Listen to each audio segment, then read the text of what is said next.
Hi, Gloria Liebecker here from Healing You Sanctuary.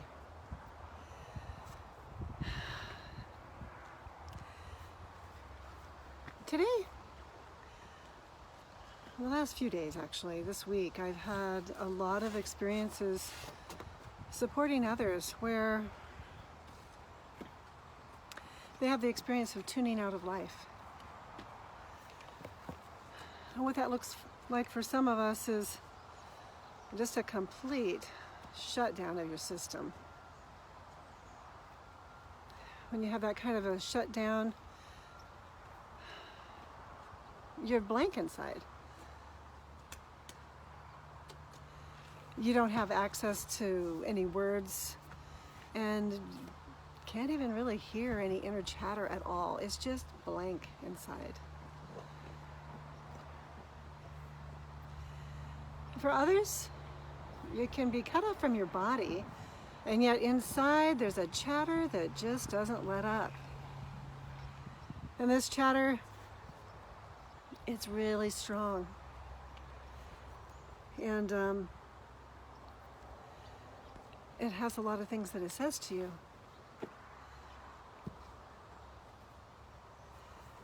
It can try to justify that there's a lot of reasons why you're experiencing what you are and blaming other people for that experience or your situation. But it's really painful. It's not like you do this on purpose, and yet it happens.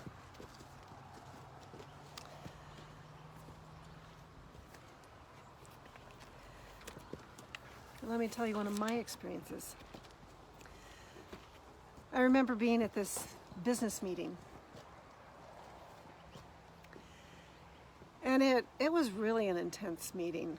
There was just heavy energy that I could feel in the room. And I did my best to set up a container that would welcome folks to come in, to be able to have a discussion and to hear one another and actually pull together to become a team. This business was based in health and wellness, and my experience was that the employees were not congruent with that message. The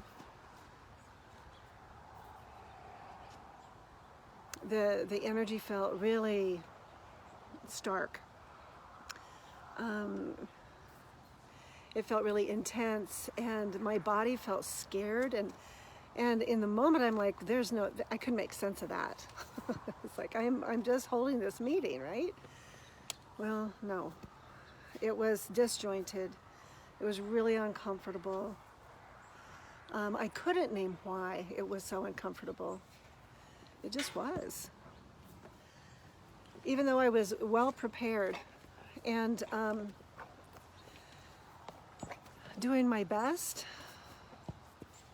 I could feel myself, when it got particularly intense at one point, just start to have this like a fog bank come in and just take me out.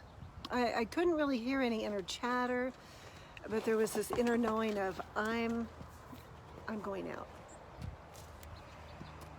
And so my last ditch attempt to support myself was when I realized that it was expected of me to step up and to take control of the situation and redirect the attention to harmony and clarity. I handed it off to another member of the team, and I don't really have recollection of how that meeting ended, because I went into a place of, it was like a void. Yeah. As I sat with this later in my life, this was a reoccurring memory that was just so shameful. I mean, how embarrassing is it? You're going to lead this meeting, and then you just flake off. You just stop leading the meeting. And you leave everyone kind of high and dry, and they're like, what's that all about? Or whatever they thought. But there was no support. There was no recognition for the state that I had slipped into. No one knew how to meet me there, or not in that moment anyway. So it was really super painful. And I ended up with the belief that no one could possibly understand such a thing. And even if I did have the capacity to talk to somebody, there's nothing that was going to help me. You know, there's just something wrong with me. I'm faulty.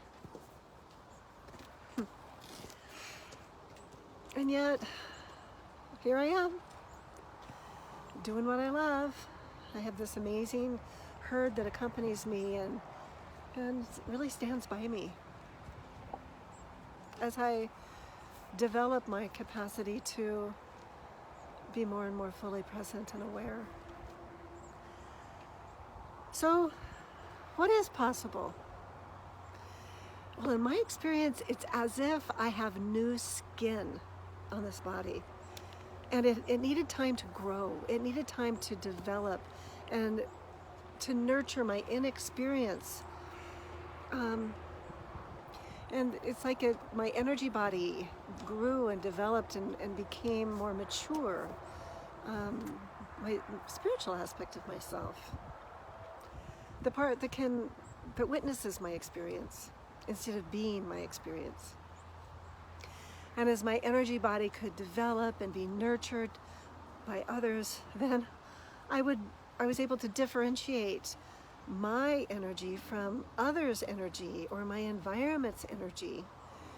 And that is really super supportive, to be able to differentiate energy, especially in group dynamics. Oh, yes, especially then. And so then I was able to develop my capacity to stay engaged with life, especially when in energy that felt really intense, that used to take me out, to be able to expand my window of welcome. So rather than staying stuck in the fog and actually becoming a part of the fog and not even really existing anymore, I was able to, rather than blaming others, especially those that had been involved in my trauma from my past, and rather than trying to justify why I'm the way I am, and it's not my fault, believing no one could possibly understand, and there's nothing that could possibly support me, and that there's no hope at all, rather than that mindset, to have the courage to really, I don't know, there's something about deep in my soul, knowing there's a reason I'm here. So believing in myself and daring to reach out for support, because why not, for goodness sake? Do I want to just keep repeating the same pattern over and over for the rest of my life? And it's like Groundhog's Day. I don't want to keep waking up to that. So why not dare to reach out for support? Dare to reach out for the life that I would long to live, and trust that somehow something greater than myself is going to support me to find my way to someone that is going to get me, that I can trust. And to develop my ability to take responsibility for my whole sense of self, for all of my life experiences, and to notice, well, if I'm not liking that so much, I wonder what happens if I dare to do something different. And developing my capacity to trust that I do have purpose and I am making a difference. And keep coming back to that bedrock of trust and belief that grows from inside of me. So it's true, life can be totally for you rather than against you. And so it's possible. Step out of those shadows and step into the light that you were born to be in this world. I know on this path myself, I'm discovering more and more that I make sense, especially those times that I thought I didn't. When you're willing to slow down and allow yourself to be accompanied by others, to be able to look inside of yourself for your own answers, that's where, in my experience, I developed trust and a faith that grew. It actually grew my faith to be able to have these new beliefs really take hold. I'm noticing it's starting to rain out here, and there's some next steps that I'd love to get to share with you. And I wrote them down to make sure that I didn't leave any out. So what are some next steps that you could do? Well, first, dare to reach out for some help and some support. Be willing to be vulnerable and honest, not only with yourself, but with someone that you can begin to develop that bedrock of trust with. And someone who has experience at tuning into the heart space. That is the bedrock of trust. That rain's coming down hard now. But those are the very first steps that are just so crucial to calm your body. Because your body's where you have, yes, my body. Your body's where you have the memories that are stuck. And it needs support in order to have that shift. And so we need to be able to grow those neurons that I make sense so that we're able to stay socially engaged. Our body's able to calm and soothe. And, we first need to experience that social engagement that meets us right where we are. Hey, I see you.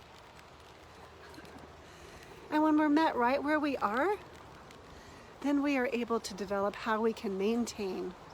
I'm getting pinned in here. We can maintain that ability on our own. Yeah. I'm never alone. I have accompaniment. And you're not alone either. Dare to reach out.